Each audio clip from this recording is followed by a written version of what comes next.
And the first of these was a hand washing program called WASH. And so we visited this community and we built some hand washing stations for them. You might think it's a bit weird building hand washing stations, but the reason we do that is because diarrhea is one of the #1 killers in under 5-year-olds in East Timor. Something so simple in a developed world, something that's not even an issue, is a matter of life or death for a country only an hour away from our shores. So we went to this community and saw what they'd been doing. And we helped them build these hand washing stations, and it was ingenious what they were doing. All they did was walk 20 metres up the hill, cut down a giant piece of bamboo into 2-metre sections, and we hollowed out the top of that and put a little hole in the front of it and shoved a thin piece of bamboo into that, which made a tap. So we could fill up the hollowed out bamboo and water can come out the front. You just plug it up with a little stick or something. So then they simply, after going to the toilets before they eat, they can wash their hands to get rid of those germs that are still on their hands, and thus prevent rapid spread of diarrhea amongst under 5s and little children. So it was so great to be able to practically help someone. I mean, it took us all of 15, 20 minutes to build this hand washing station that could potentially save a child's life, if not multiple children's life. See, sometimes we think poverty is really, really complicated, really difficult, really hard to make a difference. But this just shows how simple sometimes it can be to have a small impact. And in that photo too, also on the right, is a lady named Fiona Hamilton. And I'll talk a bit more about Fiona in a minute. But the second program we went to was this farming community, and World Vision had been working with them for a while now and built up a relationship with this community. And they were a rice farming community. And we got to spend an hour or so in the mud planting rice with them, and they thought it was hilarious watching white people fall over and spill the rice and everything else. But it was great. It was great to be in there working and hanging out with the community. And they began to share the difference that World Vision had made in their community. And they explained that by simple training that World Vision had given them, just simply ways to plant the rice in straight lines, certain distance apart, and use a different type of seed. Basic things that Australian farmers and farmers around the world would know. Just these basic things had made such a difference. So much so that they were producing 3 to 4 times the amount of rice they had ever done so before. See, now they weren't just having enough to survive, just enough to eat. They had enough to share and sell with other people so they could produce an income, and slowly they would pull themselves out of poverty. And the coolest thing about this community was that they didn't just keep that secret to themselves, they didn't just keep that piece of knowledge that World Vision gave to themselves. They were sharing it with other farmers groups in the area. And so by helping one, we were really helping many. And it was such a cool, simple, basic thing that we could help do. And so after seeing all these things and seeing the successes and the problems in East Timor, we wanted to respond, we wanted to do something. And it's funny, isn't it? Everything that we see and hear today will demand a response. Every video you see on screen, every image, every word you hear today demands a response. And when I get off stage, that response, your immediate response, is going to be to applause. Hopefully because I said something good rather than you're glad to see the end of me. But that's going to be your immediate response. You're going to clap. But if that's all you do from today, then I think we've missed the point.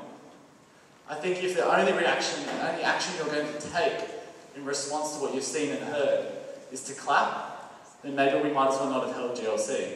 Because see, the world is hungry for action. The world is hungry for people to stand up and say it is not okay. For people to stand up and use their voice for good. But how do we do that, and what does that look like? Well, see, when we came back from East Timor, we were really struggling to comprehend what we'd seen, and us youth ambassadors were struggling to comprehend what we'd seen and heard. And something that really summed that up for us was when we were in Darwin Airport, having just flown back from East Timor. MasterChef was on TV, a show that I'm sure many of you have watched at some point in your life. And MasterChef was on TV, and we were just thinking, how funny is that? An hour away from here, they're struggling to get enough food to eat, enough food to survive. But here, we make a game of cooking food. We make a game out of seeing how nice someone can present food, how nice someone can make it taste. Whereas in East Timor, and many other nations around the world, they eat simply for survival, but we eat for enjoyment. And so how do we respond to this? And that's something we'll think about in the airport and for the weeks after we came back from East Timor. But then we got an email from that amazing lady who was on screen before, Fiona Hamilton.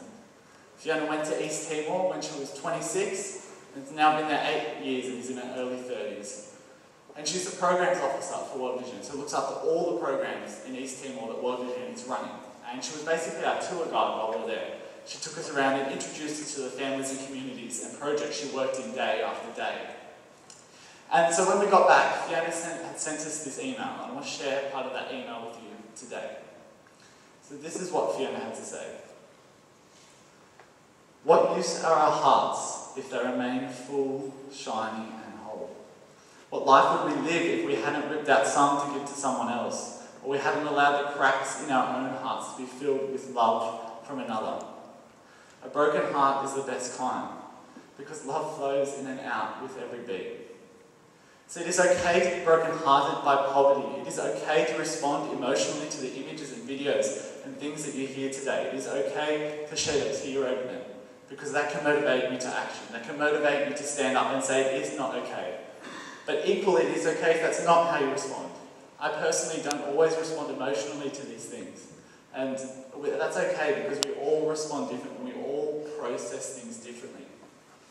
But we can still be motivated to fight for justice. We can still be passionate to see justice done for the East Timorese, no matter how we respond to it.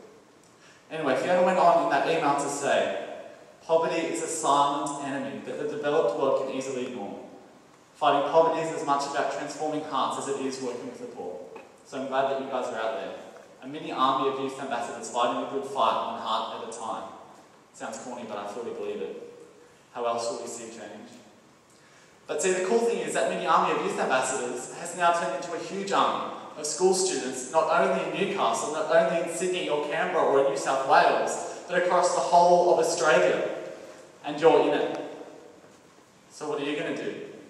What are you going to use your voice for? See, isn't it funny what we do choose to use our voice for sometimes? It's the most powerful weapon we all have. We can make each other feel worthless with our words. We can tear each other apart with the things that we can say. We can be completely selfish with the words that we use. But on the flip side, we can use them for good. We can use them to build each other up. We can use them to encourage one another.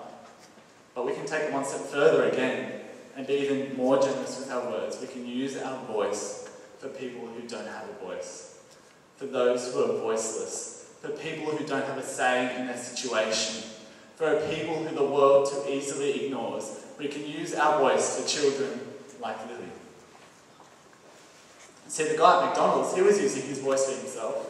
He was using it to complain. He was using it to get more for himself. His words started with him and they ended with him. All he said revolved around him. Lily used her voice to give everything she had. Lily used her voice to share her story. Share her story with me in the hope that I would share it with young people like you. Fiona used her words to encourage me and the other youth ambassadors, and now you, that it's okay to be brokenhearted by poverty. And now, today I stand here and use my voice in the hope that you'll be encouraged to use yours, in the hope that you will use your voice for good, that you will stand up in your school and use your voice to show them how and why we must act and why we must do something. So I stand here and use my voice in the hope that you'll be encouraged and inspired to fight with your voice, to fight for what is good, to fight for what is just, and to shout down injustice. To shout down injustice. See, the world is hungry for leaders. Leaders who are authentic. Leaders who will take their passion and turn it into action. Students who are going to stand up and say it's not okay. Students who are going to show their school what we can do. The world doesn't need more superheroes. The world doesn't need any superheroes. All the world needs is you. And you, and you, and you, and you, and you, and everyone sitting in this hall today to stand up and say it is not okay. The world needs you as you are to use your voice for good. So please, do something real. Take a stand and be a voice for those that the world too easily ignores.